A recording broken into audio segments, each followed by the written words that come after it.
Chapter 26. Friday, June 23rd. Bravo was parked behind the fuel storage tanks just off Peach Ridge Road in Brookshire, Texas. He'd taken a convoluted route out of Austin to avoid the toll highways heading east. With Larry tied up in the back seat, going through a toll booth wouldn't bode well. Deciding the safest way to Houston would be through San Antonio, he'd taken I-35 south from Austin to San Antonio, then connected to I-10 east. Brookshire was close to Houston but far enough away that he found a remote spot just off Peach Ridge Road to pull over and grab some sleep. He awoke with the sun shining in his eyes through the windshield. Looking at his watch, he saw the time was just after 8 in the morning. He checked on Larry, who appeared to be sleeping. Or was he dead? Upon closer inspection, he noted Larry was breathing, but not awake. "Hey, Larry," he called out, but Larry didn't react. "Larry," he called louder. Larry still didn't move. Bravo exited the car and opened the back door to look closer. Something didn't seem right. He leaned in further to check on Larry, who bolted upright and swung a fist, catching Bravo in the temple and stunning him. While the blow hadn't been enough to knock him out, it did slow down his reactions, permitting Larry to take the loosened rope, wind it around Bravo's neck, and apply his entire force to the rope, starving Bravo of precious oxygen. Bravo tugged at the rope, attempting to loosen its grip on him and ease the discomfort caused by the rope burns from the tight nylon against his skin. His vision was narrowing, and he knew he'd soon pass out if he didn't do something. With one swift movement, he let go of the rope and knocked Larry's head into the passenger window. Shaken by the blow, Larry briefly loosened his grip on the rope as Bravo climbed into the car and grabbed Larry, forcing him onto the floor. Larry quickly regained focus and retightened his hold on the rope. Bravo's body was screaming for oxygen, and he repositioned himself, laying down on the seat.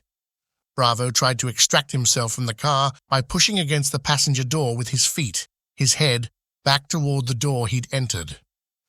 Larry continued to fight for control. Bravo knew time was running out for him, and in panic, he kicked on the glass of the passenger window. After several blows, the tempered glass yielded, shattering into fragments.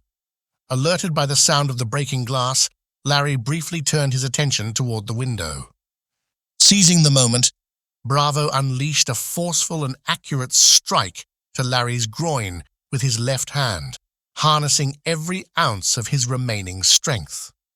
The excruciating pain elicited a primal scream from Larry, causing him to let go of the rope and instinctively grasp his injured crotch in a desperate reaction. Bravo quickly removed the rope from his neck, threw it over Larry's head, and wound it around. He took the slack, wound it around the passenger's headrest, and pulled it tight. With the situation reversed, Larry removed his hands from his crotch and tore at the rope that was now choking his life away. Bravo laid back on the seat, gasping for air, attempting to relieve the constriction the rope had caused to his throat. After a few moments, Bravo became aware that a gurgling noise was coming from Larry and realized the man was unconscious and turning blue. Bravo released the rope from around his neck and used it to bind Larry's hands and feet again. This time, he left no slack, pulling the rope more snugly when securing it to the handholds in the passenger doors. He inspected the ropes and ensured they were tightly fastened around Larry, leaving no room for him to move. Satisfied, Larry was once again immobilized, preventing him from being able to lift himself and be visible to any passing vehicles. He examined his breathing and found it to be steady. The color in Larry's cheeks had returned to normal, but he remained unconscious. Bravo, still dizzy from the lack of oxygen, crawled back out of the car and took another look at the comatose man. It then became evident what he had initially noticed, but hadn't fully realized. Larry had removed the tape from his mouth, untied himself, and cleverly arranged the ropes to make it appear as if he was still bound. He grabbed a bottle of water from the front seat and took several gulps in an attempt to loosen the tightness he felt in his throat. After several minutes, he picked up the cell phone and called the last number received. It rang 4 times, then was answered. "Are you in Houston?" Cortez asked. Bravo tried to speak. His voice was raspy and sounded like a man twice his age. "Not yet," he managed to say. "What's wrong? What happened?" "Our friend succeeded in untying some of the ropes he was tied with while I was sleeping," Bravo squeaked. And he caught me off guard and used the rope to try to strangle me." "I'm disappointed," Cortez said. "I thought you were better than that." "Piss off," Bravo countered. "He'd been quiet since I tied him up yesterday. I let my guard down. It won't happen again. He's secured again, and I doubt he'll try anything more." "Let's hope you're right. Am I to assume the Austin job was a success?" "Yes." "You put him out of commission, and he can still relay the message?" "Yes, he will once he's conscious again." "Perfect. When do you expect to be in Houston?" "I'm about half an hour out, and I'll be leaving here after I take care of some things. I'll be back on the road in 10 to 15 minutes. "Okay, I want you to go to the George Bush Houston Airport and park in the short-term parking.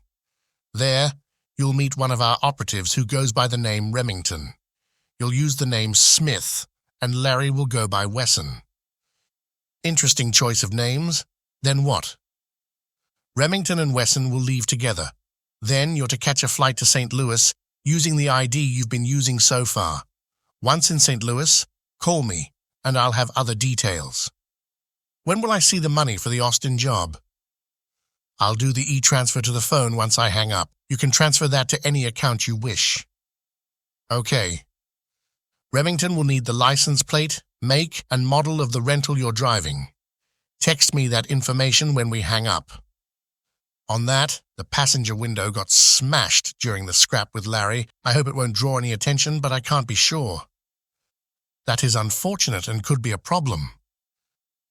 I'll just roll down all the windows so it'll look like I just like fresh air.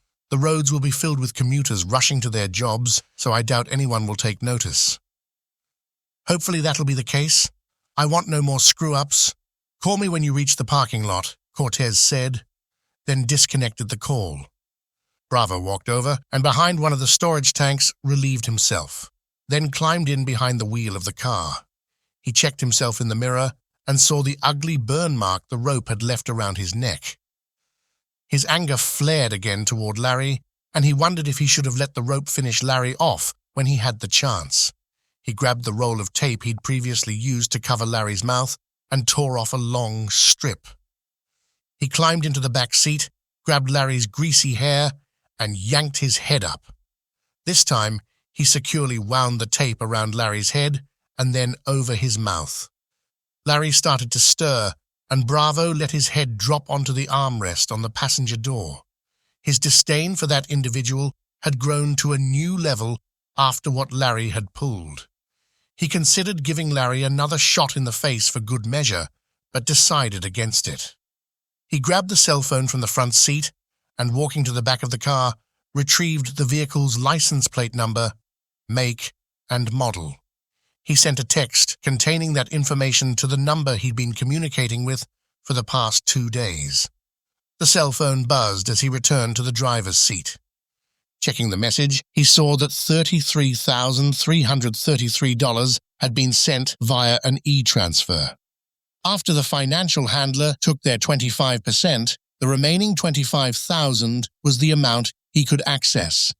While his throat still ached and the burning on his neck still stung, the knowledge of having that amount of money at his disposal seemed to relieve a portion of the pain. He started the car, rolled down all the windows, and pulled onto Peach Ridge Road. Turning left, then right onto Highway 90, he took the on-ramp and merged onto I-10 East.